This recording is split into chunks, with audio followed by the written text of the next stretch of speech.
yaitu steril, membela citra buruk.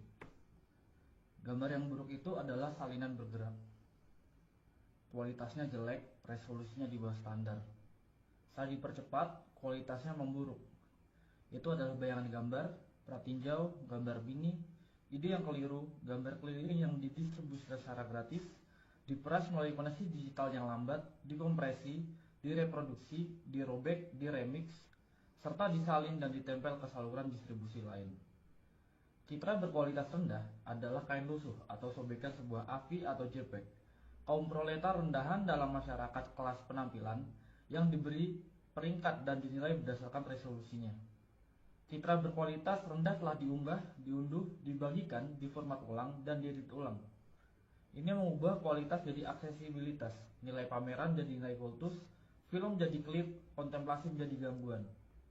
Citra tersebut dibebaskan dari brankas bioskop dan arsip dan didorong ke dalam ketidakpastian digital dengan mengorbankan substansinya sendiri.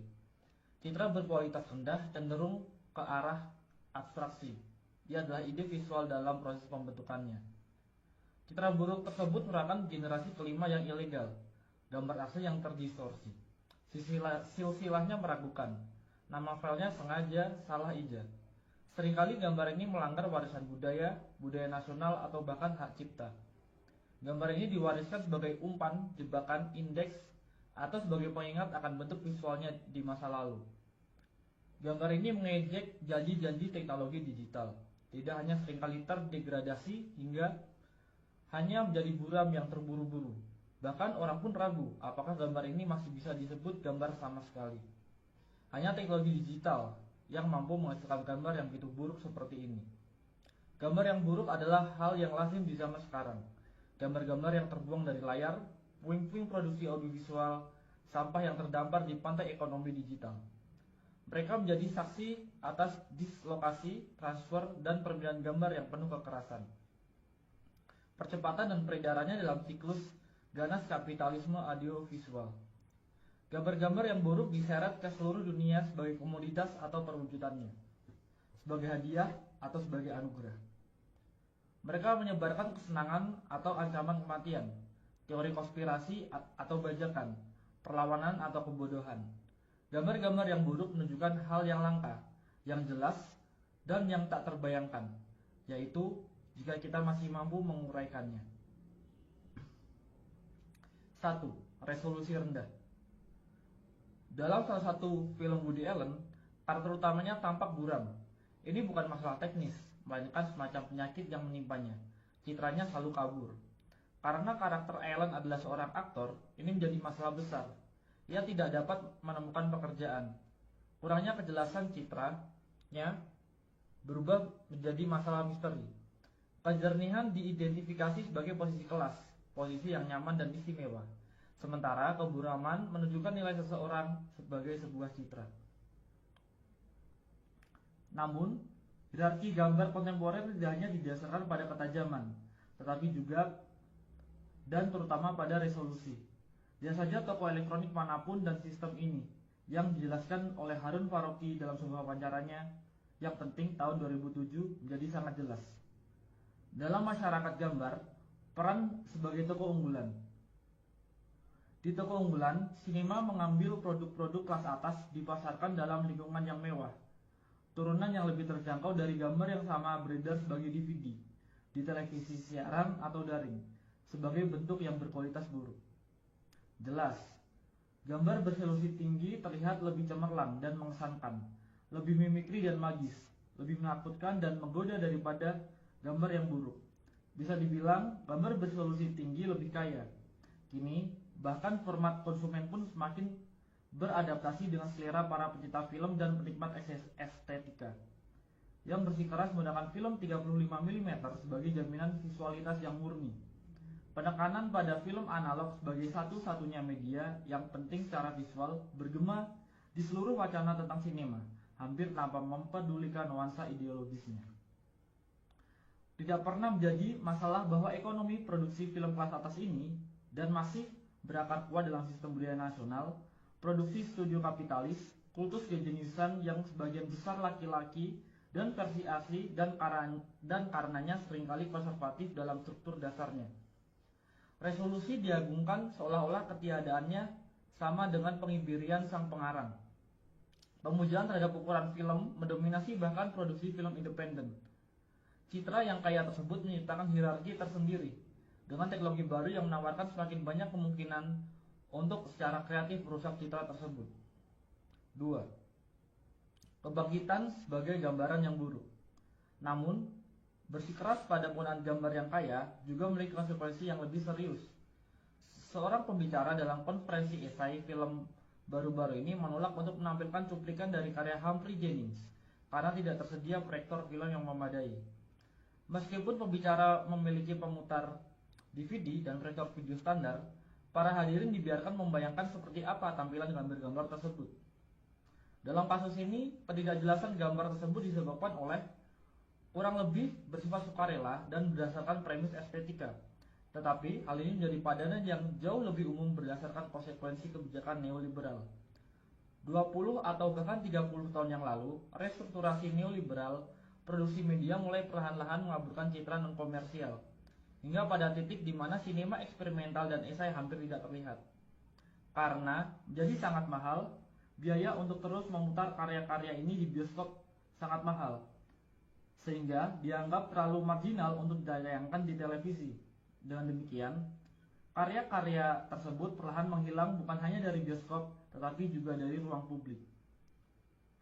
Esai video dan film eksperimental sebagian besar tetap tidak terlihat kecuali beberapa pemutaran langka di Museum Film Metropolitan atau klub film yang diproyeksikan dalam resolusi aslinya sebelum menghilang lagi ke dalam kegelapan arsip. Perkembangan ini tentu saja terkait dengan radikalisasi neoliberal dari konsep budaya sebagai komoditas, komersialisasi sinema, penyebarannya ke bioskop multiplex, dan marginalisasi pembuat film independen. Hal ini juga terkait dengan restrukturasi industri media global dan pembentukan monopoli atas audiovisual di negara atau wilayah tertentu. Dengan cara ini, materi visual yang resisten atau non-konformis menghilang dari permukaan ke dalam ruang bawah tanah berupa arsip dan koleksi alternatif yang hanya dipertahankan oleh jaringan organisasi dan individu yang berkomitmen yang akan mengedarkan salinan VHS bajakan di antara mereka sendiri. Sumber untuk ini sangat langka. Kaset berpindah dari tangan ke tangan bergantung pada informasi dari mulut ke mulut di dalam lingkaran tertentu. Dari teman dan kolega. Dengan adanya kemungkinan untuk melakukan streaming video online, kondisi ini mulai berubah secara dramatis. Semakin banyak materi langka muncul kembali ke platform yang dapat diakses publik. Beberapa di antaranya dikurasi dengan cermat, contoh UBU web, dan beberapa hanya berupa tumpukan barang, yakni YouTube. Saat ini setidaknya ada 20 torrent esai film Chris Marker yang tersedia secara online. Jika Anda menginginkan retrospektif, Anda bisa mendapatkannya. Tapi, ekonomi gambar berkualitas rendah lebih dari sekedar unduhan. Anda dapat menyimpan filenya, menontonnya lagi, bahkan mengedit ulang atau memperbaikinya jika Anda merasa perlu, dan hasilnya beredar. File AVI buram dari karya-karya agung yang hampir terlupakan dipertukarkan di platform P2P semi rahasia. Video ponsel rahasia yang diselundupkan keluar dari museum disiarkan di YouTube. DVD sajian tontonan para seniman diperdagangkan. Banyak karya sinema avant-garde, esai, dan non-komersial telah dihidupkan kembali sebagai gambar berkualitas rendah, suka atau tidak suka. 3. Privatisasi dan pembajakan. Kemunculan kembali cetakan langka karya-karya sinema militan, eksperimental, dan klasik, serta seni video sebagai gambar berkualitas rendah memiliki makna tersendiri. Situasi mereka mengungkapkan lebih dari sekedar isi atau tampilan gambar. Hal ini juga mengungkapkan kondisi marginalisasi mereka, konstelasi kekuatan sosial yang menyebabkan peredaran mereka secara daring sebagai citra yang buruk. Gambar-gambar berkualitas buruk disebut berkualitas buruk karena tidak diberi nilai apapun dalam masyarakat kelas gambar. Statusnya sebagai gambar terlarang atau terdegradasi memberikan pengecualian dari kriteria tersebut. Kurangnya resolusi pada gambar-gambar tersebut membuktikan bahwa gambar-gambar itu telah dirampas dan dipindahkan. Jelas, Kondisi ini tidak hanya terkait dengan restrukturasi neoliberal produksi media dan teknologi digital, tetapi juga berkaitan dengan restrukturasi pasca sosialis dan pasca kolonial negara-negara bangsa, budaya mereka, dan arsip mereka. Sementara beberapa negara bangsa dibongkar atau runtuh, budaya dan tradisi baru diciptakan, dan sejarah baru dibangun. Hal ini jelas juga mempengaruhi arsip film dalam banyak kasus. Seluruh warisan cetakan film dibiarkan tanpa kerangka pendukung budaya nasionalnya, seperti yang pernah saya amati dalam kasus museum film di Sarajevo. Arsip nasional dapat menemukan kehidupan selanjutnya dalam bentuk toko penyewaan video. Saingan bajakan merembes keluar dari arsip tersebut melalui privatisasi yang tak terorganisir. Di sisi lain, bahkan perusahaan Inggris pun menjual isinya secara online dengan harga yang sangat tinggi. Seperti yang dicatat oleh Pod Woesun, citra buruk beredar sebagian karena kekosongan yang ditinggalkan oleh organisasi perfilman negara yang merasa terlalu sulit untuk beroperasi sebagai arsip 16 atau 35 mm atau untuk mempertahankan infrastruktur distribusi apapun di era kontemporer. Dari perspektif ini, citra buruk mengungkapkan penurunan dan degradasi esai film atau bahkan sinema eksperimental dan non-komersial apapun yang di banyak tempat dimungkinkan karena produksi budaya dianggap sebagai tugas negara. Privatisasi produksi media secara bertahap menjadi lebih penting daripada produksi media yang dikendalikan atau disponsori negara. Namun di sisi lain, privatisasi konten intelektual yang merajalela bersama dengan pemasaran online dan komodifikasi juga memungkinkan pembajakan dan pengambil alihan. Hal ini menimbulkan peredaran citra buruk. 4. Sinema yang tidak sempurna. Muncul citra yang buruk mengingatkan kita pada manifesto ketiga klasik untuk sinema yang tidak sempurna karya Juan Garcia Espinosa yang ditulis di Kuba pada tahun 1960-an. Espinosa berpendapat untuk sinema yang tidak sempurna karena menurutnya sinema yang sempurna secara teknis dan artistik mahir hampir selalu merupakan sinema reaksioner. Sinema yang tidak sempurna adalah sinema yang berupaya mengatasi pembagian kerja dalam masyarakat kelas. Ia menghubungkan seni dengan kehidupan dan sains, menghubungkan perbedaan antara konsumen dan produsen, penonton dan pengarang. Ia bersikeras pada identitasnya sendiri. Ketidaksempurnaan populer tapi bukan konsumerisme dilakukan tanpa menjadi birokratis. Dalam manifestonya, Espinosa juga merefleksikan janji-janji media baru.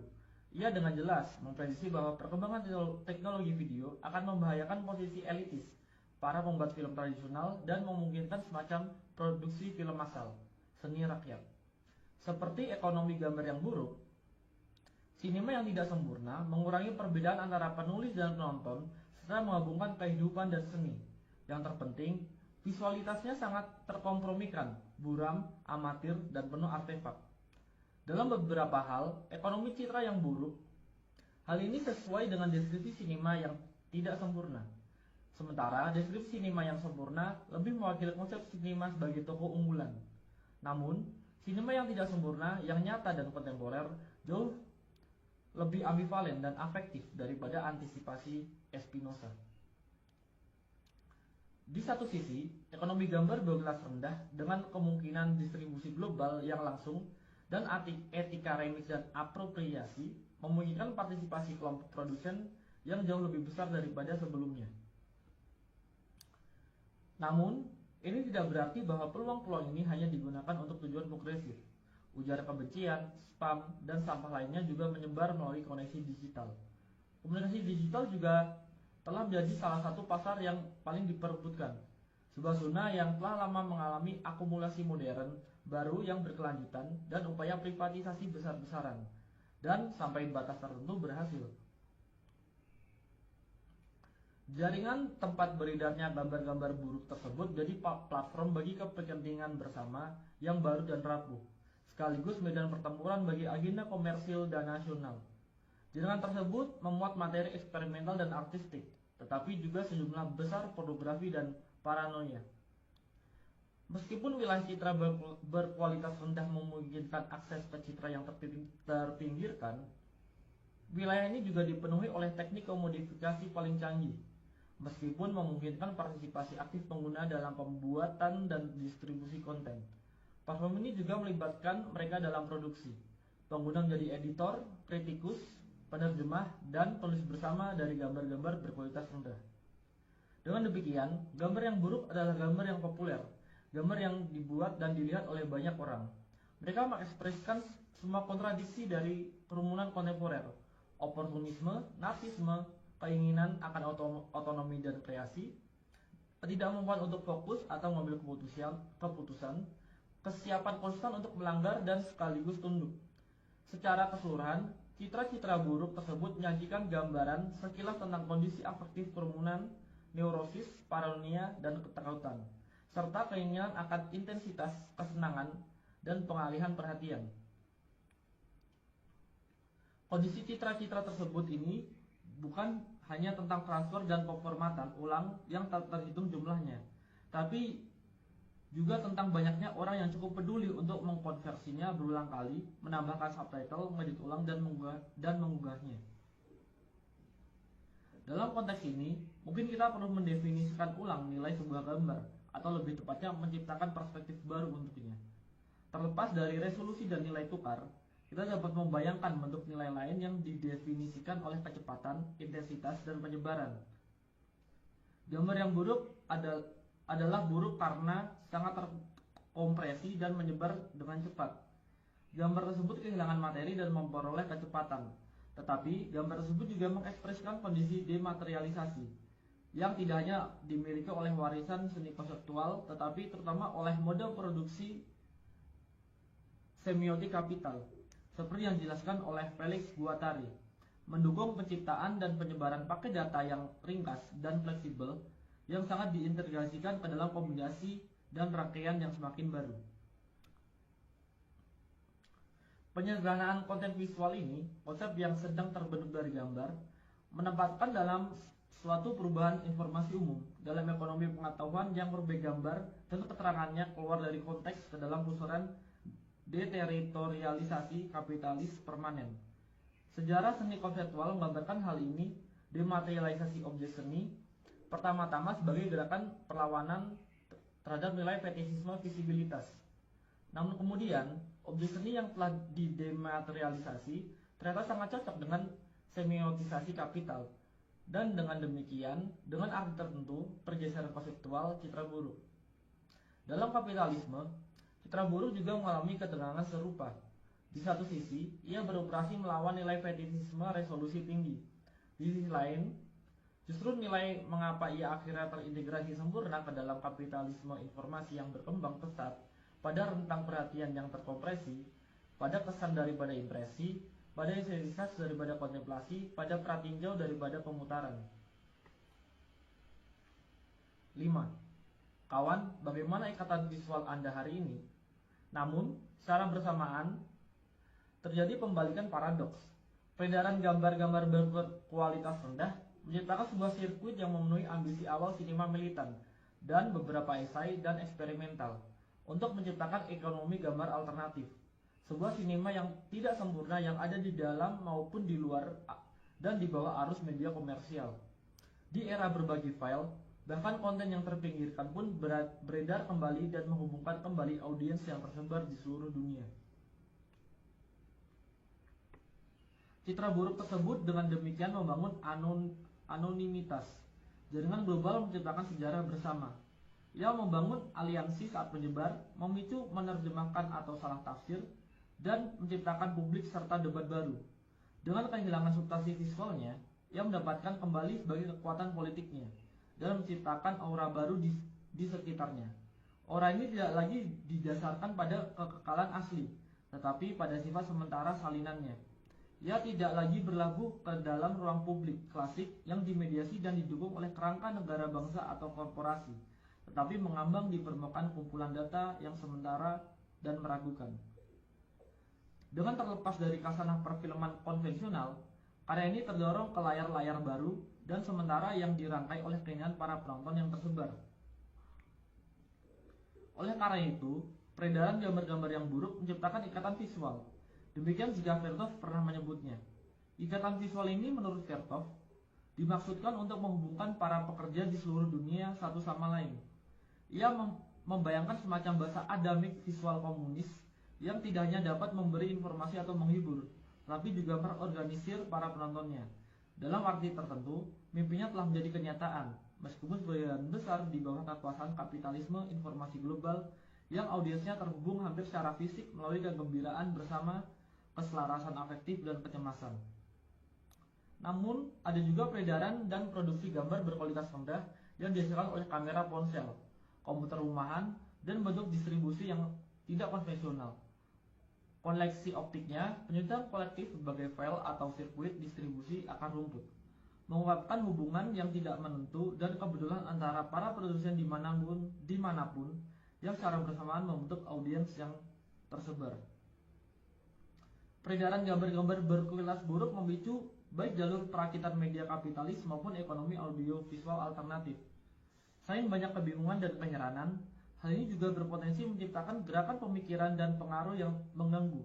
Peredaran gambar berkualitas rendah dengan demikian memulai babak lain dalam dianologi histori sirkuit informasi nonkonformis, Ikatan Visual Vertov, pedagogi pekerja internasionalis yang dijelaskan oleh Peter Weiss dalam The Aesthetic of Resistance, Sirkuit Sinema Ketiga, dan Trikontinentalisme, pembuatan film dan pemikirnya yang tidak berpihak.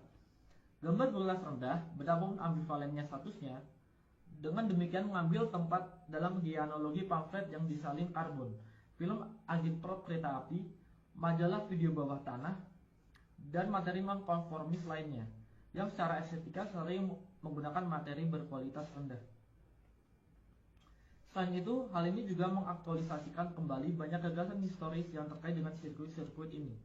Antara lain gagasan Vertov tentang ikatan visual. Bayangkan seseorang di masa lalu dengan baret bertanya kepada Anda, "Kawan, apa ikatan visual Anda hari ini?" Anda mungkin menjawab, "Ini adalah tautan ke masa kini." 6. Sekarang. Citra buruk tersebut mewujudkan nasib setelah kematian banyak mahakarya sinema dan seni video di masa lalu. Karya-karya tersebut telah diusir dari surga terlindungi yang tampaknya pernah menjadi milik sinema. Setelah dikeluarkannya dari arena budaya nasional yang terlindungi dan seringkali proteksionis, dibuang dari peredaran komersial, karya-karya ini menjadi pengembara di tanah tak bertuan digital, terus-menerus mengubah resolusi dan formatnya, kecepatan dan medianya, bahkan terkadang kehilangan nama dan kredit di sepanjang jalan. Sekarang banyak dari karya-karya ini kembali sebagai gambar yang buruk, saya akui. Tentu saja orang bisa berpendapat bahwa ini bukanlah yang asli, tetapi kemudian, tolong siapapun, tunjukkan kepada saya yang asli. Citra buruk tersebut bukan lagi tentang hal yang sebenarnya yang asli dan orisinal. Sebaliknya, ini tentang kondisi eksistensinya yang nyata, tentang sirkulasi kerumunan, penyebaran digital, temporalitas yang terpecah-pecah dan fleksibel. Ini tentang pembangkangan dan mengappropriation, sama seperti tentang konformisme dan eksploitasi. Singkatnya, ini tentang realitas.